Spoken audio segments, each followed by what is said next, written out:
I am 50 miles in, so I have a pretty good idea of my personal use case. This is the pedal assist level I spend the least amount of time in. All right, we are going to skip turbo for now.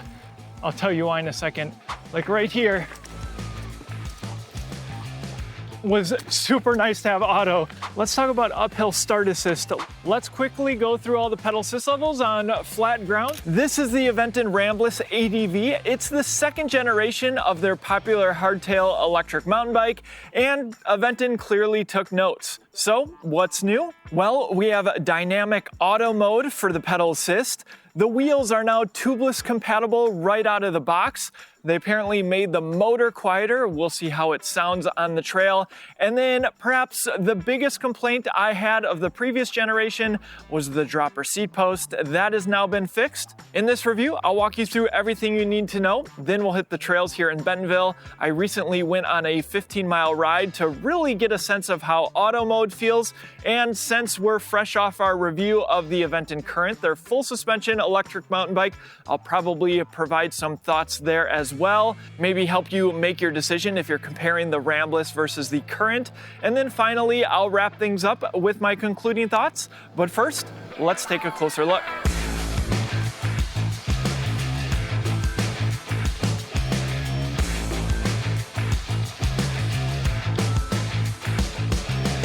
At the heart of the ADV is Aventon's A100 motor. That 100 stands for 100 newton meters of torque. It offers 250 watts of nominal power, 750 watts of peak power. It's IPX67 rated. The bike is certainly centered on being a trail-capable e-bike. It ships as a Class 1 e-bike, though if you ride to the trails like I often do, you'll be happy that you can change it to Class 3. That allows for speeds up to 28 miles per hour. So for sure where the bike shines is the motor, but the unsung hero for Aventon's Ramblas ADV is the app. So make sure you stay tuned to see all of the functionality that they give you, because it's important. If you're not familiar, Aventon really launched the original Ramblas for two reasons. One, as an answer for those who perhaps fell in love with e-biking, maybe some off-road riding with the Adventure, but wanted some more premium features. And then yes, an answer for those who love mountain biking and want to get an electric mountain bike but don't want to spend a lot. The Aventon Ramblas ADV is currently priced at $28.99, though you can find up-to-date pricing down in the description. Also, if you make a purchase with Aventon and use our link or scan the QR code on your screen now before you buy, it supports the channel for free. Thank you so much for your support. If you're buying from one of Aventon's 1,800 plus dealers, you can still help us out. Simply email me your receipt, ryan@ebikeescape.com. The Ramblas ADV is offered in three colors: cerulean, tropos, and borealis. It's offered in three different sizes: medium, large, and extra large. They did drop the small option. Fitting riders 5'5" up to 6'5". This is the size large. I'm 6 feet tall with a 32-inch inseam. My wife is 5'5" and is also making the size large work. Weight capacity is 300 pounds and the bike weighs in at 54. With that, let's get into the rest of the components. You get 4-piston hydraulic disc brakes from SRAM. These are the DB6s. 200mm rotor in the front, 180 in the rear. Tires come from Maxxis. These are 29 by 2.4 inches wide, tubeless ready. The front fork is the RockShox Psylo Silver, 130 millimeters of travel. No lockout or preload, but you can adjust the rebound. Matching SRAM hydraulic disc brake levers, locking grips, dropper seat post lever. The shifter comes from SRAM. It's the NX Eagle 12-speed. There's wide mountain bike handlebars, a short stem. Next, the display and controls, power button on top, and then you have plus and minus, time in the top left, battery capacity in the top right, speed front and center, bars for the motor power. There's trip mileage, pedal assist level, off, auto, eco, trail, turbo. You can turn the lights on by holding pedal assist up. Screen goes dim. You can engage walk mode by holding pedal assist down. Hitting the power button will give you additional information. Odometer, total time, total average speed, and estimated range, which does change depending on your pedal assist level. Hitting it again, you get trip mileage, trip time, average speed, and max speed, and then back to the main screen. To get into the advanced settings, hold pedal assist up and down at the same time. You can clear your trip, change your display units, backlight brightness, auto power off, auto headlight, system info, set date and time, and then finally you have connect to app. So I have already scanned the QR code and added the bike to my app. But what I have been enjoying is that the bike has been auto-tracking some of my rides. So yes, I can see my current riding time and odometer, but if I go into rides here, my wife and I went on a ride yesterday. It looks like we went 9.5 miles, rode for about an hour, but you can always do this manually by hitting the go button and start tracking your rides. But where you want to spend some time, no matter the Aventon e-bike that you buy, is in settings. Now here I can change the top speed to 28 miles per hour, which I'll do. On this particular bike, you might want to adjust the uphill start assist. I have it right at 3. You'll want to make sure your firmware is up to date. To really dial in your ride though, you'll want to check out Ride Tune. For each pedal assist level, you can adjust the max torque, assistance, and pedal response. You can see turbo, I have everything maxed out. And that's it for the display, controls, and Aventon's app. There's one set of bottle cage mounts, and then I just love these paint jobs. The fade that they do looks very high end. To remove the battery, there is a cover, slide up and remove. This is where you'll need the keys to fully drop the battery down. They enter right here. Turn to the right. It will slightly drop out, and then press this down and it will fully release the battery. The battery is 36 volt, 19.2 amp hours. It is certified to UL2271. The entire bike's electronics are certified to UL2849. They're using LG cells in here. If you're traveling with your electric bikes, always good to remove the battery, but you might also want to check out a battery bag like the one we sell at shop.ebikeescape.com. It's a roll top bag, waterproof and flame resistant, but also protects your expensive e-bike battery, and you get a nice handle. This and other high quality e-bike accessories available at shop.ebikeescape.com. Your purchase also helps us out, so thanks. Included is Aventon's 4 amp charger, so about 5 hours to charge it up from empty. You can do so directly on the battery right here. Or what I imagine most people will do, charge their battery when it's in the bike, simply lift this rubber cover. To put the battery back in, note Aventon's helpful arrows. Those go on the bottom and simply snap into place, and you can put your cover back on. Note that the bottom will slide into this bolt right here, and then slide down on the lever to lock it in place. There's wide metal mountain bike pedals. Aventon gives you a front light which runs off the main battery if you want to install it. And for those perhaps using this as a dual-purpose e-bike, they give you a kickstand that attaches right here. To match the shifter, you get a SRAM NX Eagle derailleur. It's a 12-speed cassette, 10 to 50 teeth in the rear, 34 teeth up front, nice chainstay protector, internal cable routing, Aventon saddle, and then of course the improved dropper seat post. With that, let's hit the trails, and I'll also talk about how the motor performs on flat pavement. All right, at this point, I am 50 miles in, so I have a pretty good idea of my personal use case for all the pedal assist levels. Your use case and what you might use each one for might be different, but hopefully this gives you a good idea of what you can expect if you're considering this bike. All right, let's start with Eco, and that's probably the pedal assist level I spend the least amount of time in. This is the pedal assist level that if you want to feel like you're putting in more power, that you'll want to use. So on some nice, more flat terrain, it's totally fine. Just know that if you are climbing hills, you will definitely be putting some of your own effort in, and in some cases, a decent amount. Like right here, the motor certainly assists me, but if I'm going for a long ride, just know that you're just getting a little bit of boost. And that shouldn't be surprising with Eco. Even here, putting in a moderate amount of work, motor's still responding to more of my pedal input, but I know this motor has a lot more power than it's giving me right now in the higher pedal assist levels. All right, and next, trail.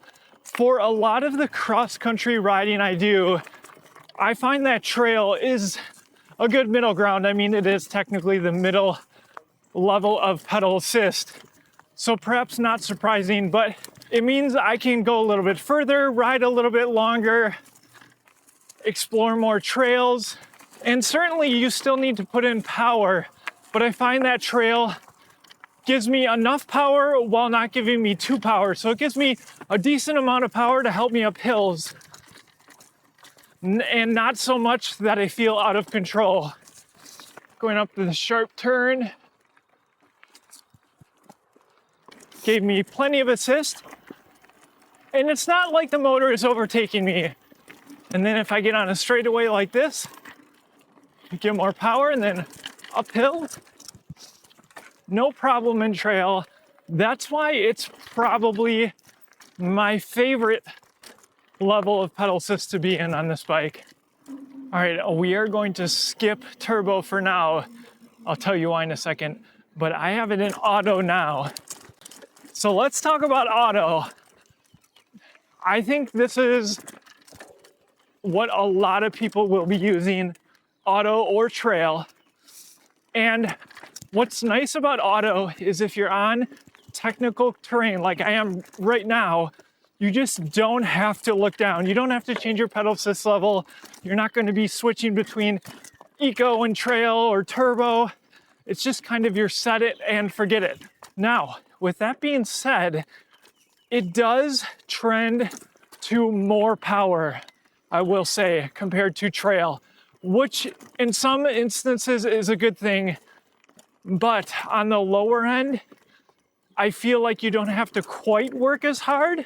So it feels like in auto, you're never getting that eco power, if that makes sense. It seems like it's similar to trail in the sense that you'll get more power, but perhaps a little bit more than trail. And then, of course, it stops shy of giving you full turbo power, which again is a good thing, as you'll see.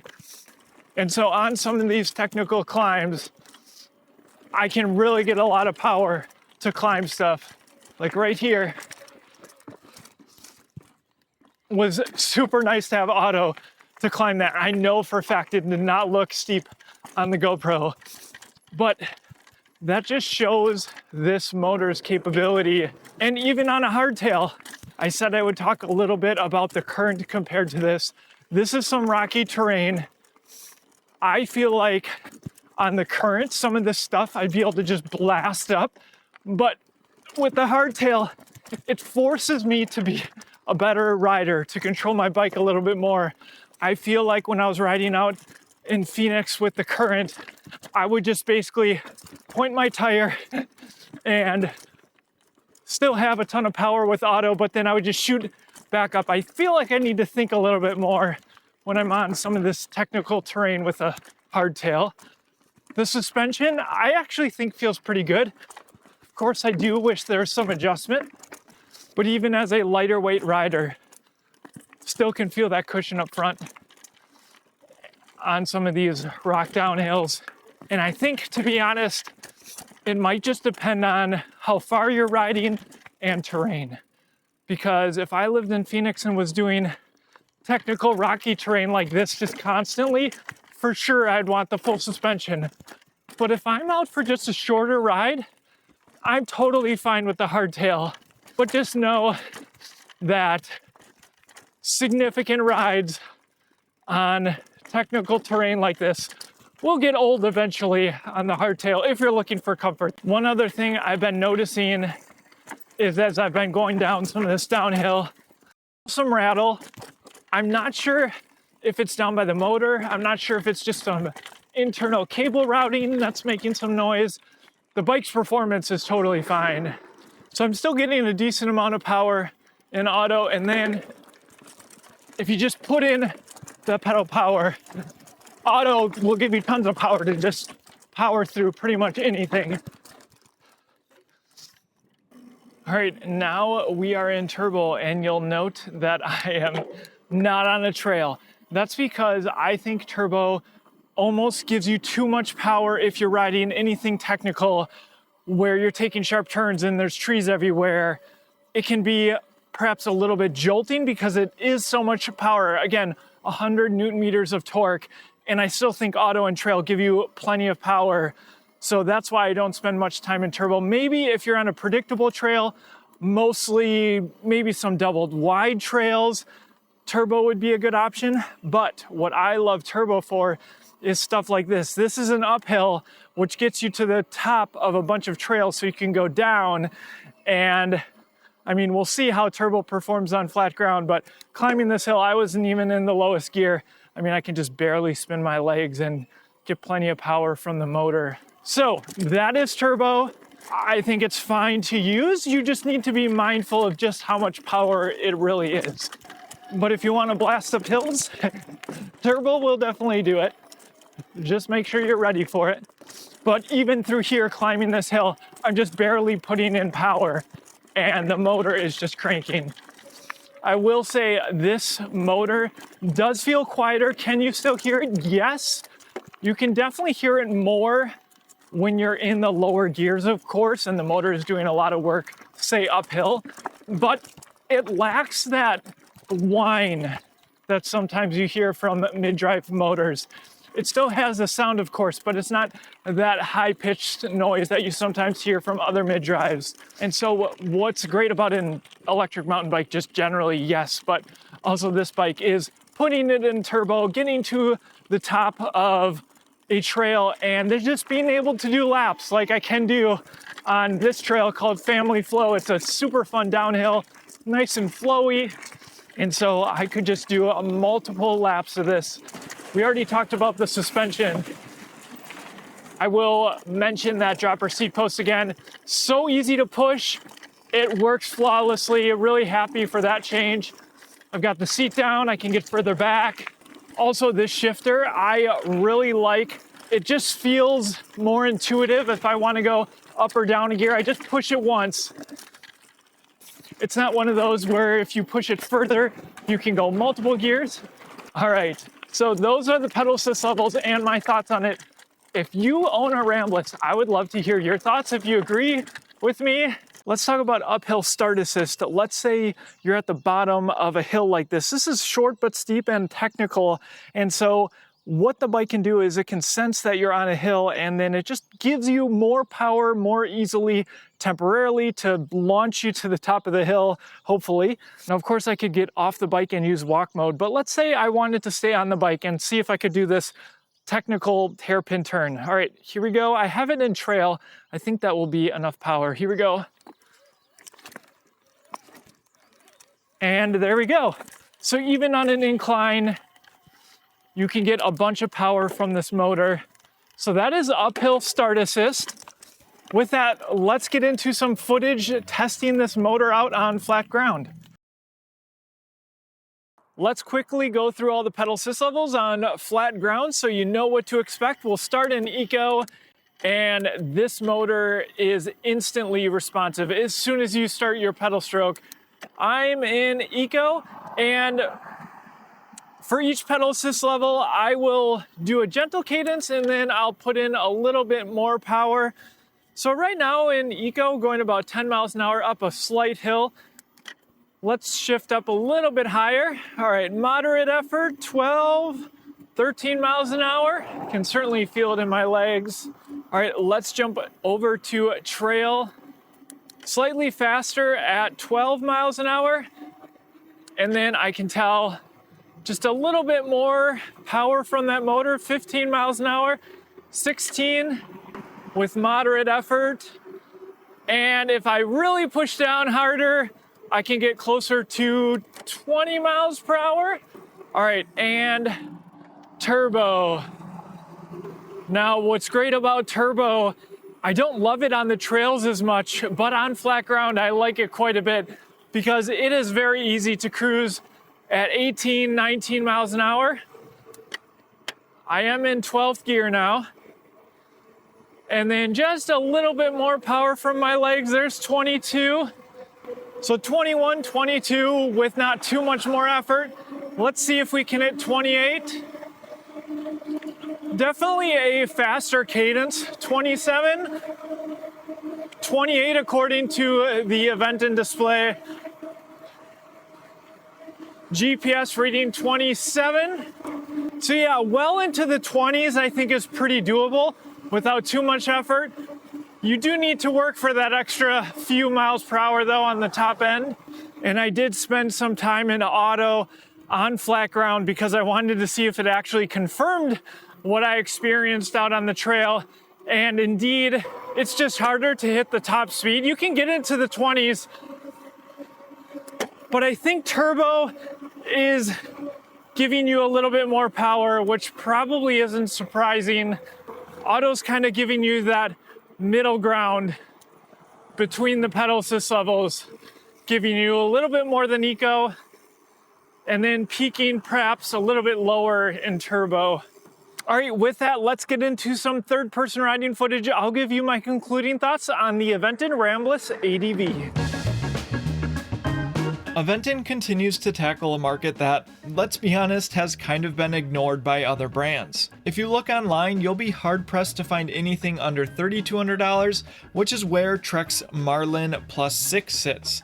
But that bike only offers half the torque at 50 newton meters and a much smaller 400 watt-hour battery. At $28.99, I think it's safe to say the Ramblas ADV is the best entry into electric mountain bikes from a company with a real bike shop presence. And now, it's just better. There are still a few things I'd love to see Aventon improve, which might be pretty easy for them to do, but first, let's talk about the positives. The motor is a clear highlight. 100 newton meters of torque is impressive on paper and in practice. Honestly, I'd be surprised if most riders ever need the highest pedal assist level outside of monster climbs. Maybe if you're biking on the road, even on steep hills, trail or auto mode is more than enough. That power is paired with a large, easily removable battery, which I love. I rode 15 miles using trail and auto for most of it and still ended with a 60% charge. Considering you are getting that full powered motor and a big battery, the overall weight of 54 pounds really isn't too bad. It shows Aventon prioritized keeping the weight manageable without sacrificing range or power. Keep in mind, not all electric mountain bikes can hit 28 miles per hour, making this a great dual-purpose e-bike if you're riding to the trails. If you aren't a fan of Aventon's presets, the Ride Tune feature lets you dial in the assist exactly how you want it. And while auto mode might not be for everyone, having a set it and forget it option is fantastic for keeping your focus on the dirt in front of you. Moving up to the cockpit, Aventon kept the display mounted on the handlebars. There are pros and cons to this approach, the main con being that it's definitely more vulnerable to damage if you crash. However, in my opinion, it is so much easier to read at a quick glance compared to the displays integrated into the top tube. The control pad is intuitive and really easy to use while you're out on the trail. Component-wise, the SRAM NX shifter and derailleur are reliable and a perfect fit for an eMTB at this price point. The DB6 brakes, while technically a downgrade from the previous generation, are still 4-piston and provide confident stopping power. The tubeless-ready rims are a great bonus this time around, and the Maxxis Recon tires offer a cross-country tread that makes total sense for the Ramblas ADV. Oh, and the new dropper seat post lever is so much easier to press and worked flawlessly in our testing, so I'm happy to see that change. I'm a huge fan of tech features like the uphill start assist and of course Ride Tune, but one bummer is that this bike lacks Aventon's ACU tracking. I guess I've been spoiled recently with Aventon's new Current and its smart features like extra security, geofencing, and things like a notification when your e-bike is fully charged right on your phone. So cool. To be fair, some brands lack these features entirely, so this is really just a wish list for the next generation. Plus, thanks to Aventon's over-the-air updates, we might see software enhancements down the line. We'll see. I already mentioned what I believe to be the internal cable rattle, which definitely gets noticeable on chattery, rocky sections. As for the RockShox coil fork with 130 millimeters of travel, it actually felt really good for me, but I am a lighter rider. If you're on the heavier side, keep in mind that there are no preload adjustments or a lockout, and since this is not an air fork, it might be something you want to eventually upgrade. Also, note that Aventon dropped the small frame size with the Ramblas ADV, which I'm guessing is just based on how the original Ramblas sold. If you decide to purchase from Aventon, do me one favor, use our link down in the description or scan the QR code on your screen before you buy, or if you are buying in store, simply email me your receipt, ryan@ebikeescape.com. Thank you so much for your support.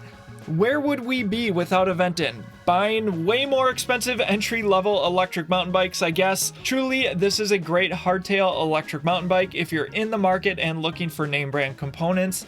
There's a lot to like, and the ADV model just makes things even more compelling. Thank you so much for watching, and I'll see you in the next one.